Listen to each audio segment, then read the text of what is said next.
یہاں آپ لوگ ملک چھوڑ کر آئے ہیں، قربانی دے کر آئے ہیں. علم کی اہمیت ہے. کیوں؟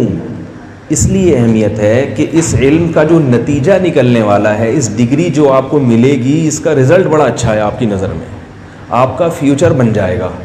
یہی ہے نا کہ کیا بن جائے گا؟ فیوچر.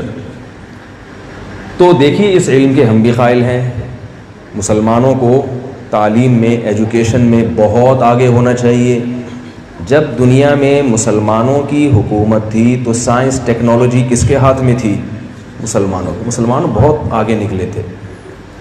گورے یہ بات لکھتے ہیں کہ اگر مسلمان سائنٹسٹ نہ ہوتے تو آج ہم جس ترقی پر پہنچے ہوئے ہیں 500 سال کے بعد یہاں پہنچتے ہم.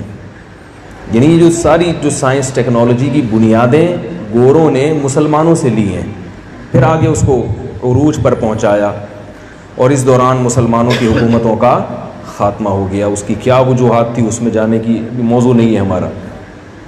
تو اس علم کی بڑی اہمیت ہے. جو علم آپ حاصل کر رہے ہیں اس سے مسلمانوں کو ترقی ملے گی، مسلمان سائنس ٹیکنالوجی کے میدان میں آگے بڑھیں گے، تو بہت کچھ ہو سکتا ہے. لیکن یاد رکھیے کہ اس کے علاوہ بھی کچھ علوم ہیں جو ہمیں سیکھنا ضروری ہے. دیکھیے یہ جو انسان ہے نا، انسان یہ 2 چیزوں سے مرکب ہے، 2 چیزوں کے مجموعے کا نام ہے. ایک تو انسان کا مادہ ہے، جو مادی زندگی ہے، اور ایک انسان کی روحانی زندگی بھی ہے. جو مادی زندگی ہے وہ کیا ہے؟ اس میں جب ہم بحث کرتے ہیں کہ بھئی کھاتے ہم کیسے ہیں، ہضم کیسے ہوتا ہے، میڈیکل سائنس اسی پر بحث کرے گی نا. آنکھ دیکھتی کیسے ہے، کان بولیں سنتے کیسے ہیں، ہم چلتے کیسے ہیں. ڈاکٹروں کی یہی فیلڈ ہے. کل بیان تھا، اس میں اسکن اسپیشلسٹ ڈاکٹر بیٹھے ہوئے تھے. وہ 1 سال یہی پڑھتے رہتے ہیں کہ اسکن کیسے بہتر بنائی جا سکتی ہے، اسکن کی کیا بیماریاں ہیں. تو یہ اسی طرح جو انجینئر ہے وہ بھی انسان کی مادی زندگی کو بہتر بنانے میں لگا رہتا ہے. انجینئروں کی مختلف قسمیں ہیں. وہ بھی کیا کرتے ہیں؟ مثال کے طور پر جو سول انجینئر ہوتے ہیں یا جو میپ وغیرہ بناتے ہیں، بلڈنگیں بنانے والے انجینئر، وہ کیا کہ بھائی بلڈنگ کیسے بنائی جا سکتی ہے، بلڈنگ کی ضرورت کیوں ہے، اس میں انسان رہتا ہے، اس میں آفس بنانا ہے، رہنے کے لیے بلڈر الگ ہوتے ہیں، کاروبار کے لیے بلڈنگ الگ حساب سے بنائی جاتی ہے. ان تمام چیزوں کا فائدہ ہماری باڈی کو ہوتا ہے. یہاں تک میں نے صحیح کہا نا؟ ان تمام چیزوں کا فائدہ کس کو ہوتا ہے؟ باڈی کو، جسم کو. لیکن یاد رکھو باڈی اللہ نے گدھے کو بھی دی ہے، معذرت کے ساتھ. باڈی کس کی؟ ڈنکی کی بھی ہوتی ہے، اور وہ بھی اپنی باڈی کی فکر کرتا ہے. شیر بھی اپنی باڈی کی فکر کرتا ہے، لومڑی بھی اپنی باڈی کی فکر کرتی ہے. سب جتنی اللہ نے ان کو عقل دی وہ اس حساب سے اپنی باڈی کے لیے محنت کرتے ہیں. شیر غار بنا کے رہتا ہے کیونکہ اللہ نے اس کو اتنا دماغ نہیں دیا کہ وہ بنگلہ بنائے یا بلڈنگ بنائے. اس کے پاس سوچنے کے لیے جتنا دماغ ہے وہ اس حساب سے انجینئرنگ کرتا ہے اور اپنا گھر، بولیں بھائی، بناتا ہے. گھر کی فکر اس کو بھی. آپ سب یہاں کیوں آئے ہیں؟ اس لیے کہ یار وہاں جائیں گے، گھر اچھا ہو، اپنا پلاٹ ہو، اپنا مکان ہو، اپنا بزنس ہو، اپنا کھائیں، اپنا گاڑی ہو، گاڑی، موبائل، گھر، بیوی، بچے. یہی ہے نا. اس کو بہتر سے بہتر بنایا جائے، بہتر سے بہتر بنایا جائے، بہتر سے. تو یہ تو جانور بھی یہی کام کرتے ہیں. جانور کی بھی سوچ اتنی ہی ہے کہ میں کیسے بہتر سے بہتر زندگی گزار سکتا ہوں. جانور چونکہ ذہین نہیں ہے بہت زیادہ، لہذا وہ محدود سوچتا ہے. جو پرندے ہیں وہ گھونسلے بناتے ہیں بڑے خوبصورت، سردی سے بچنے کا انتظام، گرمی سے بچنے کا انتظام، خوراک کا انتظام. انڈے دینے کا ٹائم آئے تو بھائی کیا کرنا ہے، ٹھیک ہے، انڈوں سے بچے کیسے نکلیں گے، بچوں کی حفاظت کیسے کرنی ہے. جو انسان کی سوچ ہے 100% وہی سوچ کس کی ہے؟ جانوروں کی بھی ہے. فرق کیا ہے کہ ہم ذہین بہت ہیں.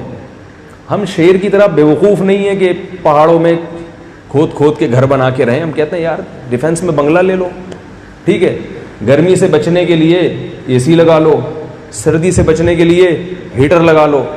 اور یہ کچا گوشت کھانے کے بجائے پکا کے ذرا تمیز سے مسالہ لگا کے نیمبو نچوڑ کے ٹماٹر لگا کے مزیدار، وہ شیر جو ہے نا ہزاروں سال سے وہی کچی آنتیں کھا رہا ہے، چھیچڑی کھا رہا ہے.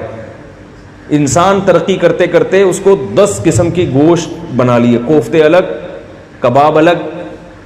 نہاری جانتے ہوں گے، پتہ نہیں آپ لوگ نہیں جانتے ہوں گے، نہاری کا الگ ذائقہ، بریانی کا الگ ذائقہ. لیکن انسان کو جو فضیلت اللہ نے دی ہے وہ اس زندگی کی وجہ سے نہیں دی. یہ تو جانور بھی کرتے ہیں.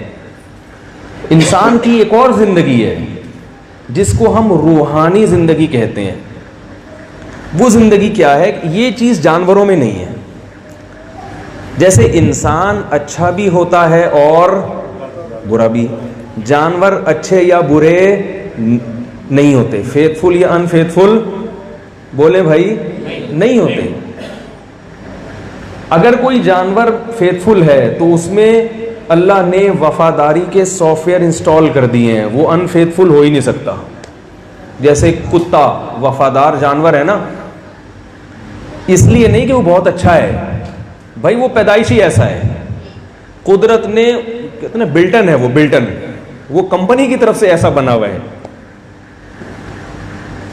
شیر میں اگر بہادری ہے، بہادر ہے، تو وہ قدرت کی طرف سے بہادر ہے. اس کو اس بہادری پہ ایوارڈ بولو بھائی نہیں ملتا. انسانوں کو بہادری پہ بھی ایوارڈ ملتا ہے، سچ پہ بھی ایوارڈ، انعام ملتا ہے سچ بولنے پر. دیکھو اگر کوئی، ہم نے جب اسکول میں پڑھتے تھے تو کسی کا پرس گم گیا، اس میں ہزاروں روپے تھے. ایک اسٹوڈنٹ کو وہ پرس ملا، اس نے وہ پرس لا کے ٹیچر کو دے دیا کہ بھائی کسی کا یہ پرس گما ہے، جس کا ہے اس کو پہنچا دیں. ٹیچر اتنے خوش ہوئے کہ دیکھو کیسی امانت دار بچہ ہے. تو ٹیچر نے اس کو صبح جب پرے کا ٹائم تھا تو سب کے سامنے اس طالب علم کو بلایا اور اس کو انعام دیا کہ یہ کیا ہے، وفادار ہے. سمجھ رہے؟ لیکن اگر آپ کے ہاتھ سے بوٹی زمین پہ گر جائے، آپ شاپر میں گوشت خرید کے جا رہے تھے، وہ شاپر آپ کے ہاتھ سے چھوٹ کے زمین پہ گر گیا اور گم گیا، تو کبھی ایسا ہوگا کہ چیلیں اٹھائیں شاپر میں ڈال کے آپ کے گھر پہنچا دیں؟ میرا خیال ہے تھائی لینڈ میں ہوتا ہے ایسے، شاید نہیں ہوگا نا ایسا. بھائی اس کو کیا پتا، اس کو اللہ نے یہ سمجھ ہی نہیں دی ہے کہ یہ کسی کا شاپر ہے یا کسی کی. وہ کہتی بھائی مجھے کھانے کو اللہ نے رزق دیا، چیل کہے گی میں کھاؤں گی. تو جانوروں میں نہ وفاداری ہوتی ہے نہ بے وفائی. یعنی اگر وفاداری ہے تو وہ قدرت کی طرف سے ہے، بے وفائی ہے تو وہ بھی بولیں بھائی. جو بے وفا جانور ہیں وہ ہمیشہ بے وفا ہی رہیں گے. طوطا چشمی مشہور ہے نا اردو میں مثال. طوطے پہ کتنا خرچ کریں، کتنا کھلائیں، کتنا پلائیں، جہاں موقع ملے گا. پتلی گلی تو پتنی ہوتی نہیں ہوتی، بہرحال ہماری تو زبان پہ وہی چڑھا ہوا ہے یار. پتلی گلی سے وہ کیا کرے گا؟ اب انگلش میں پتہ نہیں کیسے ترجمہ کریں گے پتلی گلی کا. ٹھیک ہے، تو وہ کیا کرے گا؟ وہ نکل لے گا پتلی گلی سے. اس کو جہاں موقع ملا وہ غائب. تبھی کہتے ہیں طوطا چشمی. تو لیکن کتے کو ایک بوٹی ڈال دیں، ساری زندگی آپ کا غلام بن جائے گا، دم ہلاتا رہے گا آپ کے سامنے. لیکن یہ چیزیں بلٹن ہیں، یہ چیزیں قدرت نے ان میں خود بخود ڈال دی ہیں. لہذا نہ جانور اچھے ہوتے ہیں اور نہ برے. پیٹ سب کے ساتھ ہے جیسے ہمارے ساتھ ہے، خواہشات ان کے ساتھ بھی ہمارے ساتھ بھی. آپ جو علم حاصل کر رہے ہیں بہت اہم علم ہے، اس کی اہمیت کا انکار نہیں کر رہا میں، لیکن وہ علم انسان کے لیے کافی نہیں ہے. وہ علم انسان کو انسان بنانے کے لیے کافی نہیں ہے. انسان کو انسان بنانے کے لیے جو علم ہے وہ اس کو اللہ نے پیغمبروں کے ذریعے دنیا میں بھیجا ہے. سمجھ رہے ہیں بات کو؟ وہ علم کس کے پاس ہوتا ہے؟ پیغمبروں کے پاس. اس کے لیے حضرت عیسیٰ علیہ السلام دنیا میں آئے، موسیٰ علیہ السلام دنیا میں آئے، آدم علیہ السلام، نوح علیہ السلام، ادریس علیہ السلام اور زکریا علیہ السلام، سلیمان علیہ السلام، داؤد علیہ السلام، یونس علیہ السلام، نوح علیہ السلام، محمد صلی اللہ علیہ وسلم، ابراہیم علیہ السلام، اسحاق، یعقوب، اسماعیل علیہ السلام. یہ جو اتنے سارے علیہ الصلاۃ والسلام دنیا میں آئے، اتنے سارے پیغمبر دنیا میں آئے، یہ میڈیکل سائنس کو لے کر نہیں، یہ فزکس کیمسٹری کو لے کر نہیں. نہ انہوں نے میڈیکل سائنس کی نفی کی، یہ بھی نہیں کہا کہ میڈیکل سائنس مت پڑھو، فزکس مت پڑھو, کیمسٹری مت پڑھو, نہ پڑھو, لیکن انہوں نے کہا کہ کچھ اور بھی چیزیں تمہارے لیے ضروری ہیں جو تمہیں کیا بنائیں گی, انسان بنائیں گی. آج مسئلہ یہ ہے کہ ہم ہر علم حاصل کر رہے ہیں, مگر انسان کو جو چیز انسان بناتی ہے, جو اسے دوسری مخلوق سے ممتاز کرتی ہے, اس علم کی طرف ہماری توجہ بولو بھائی نہیں.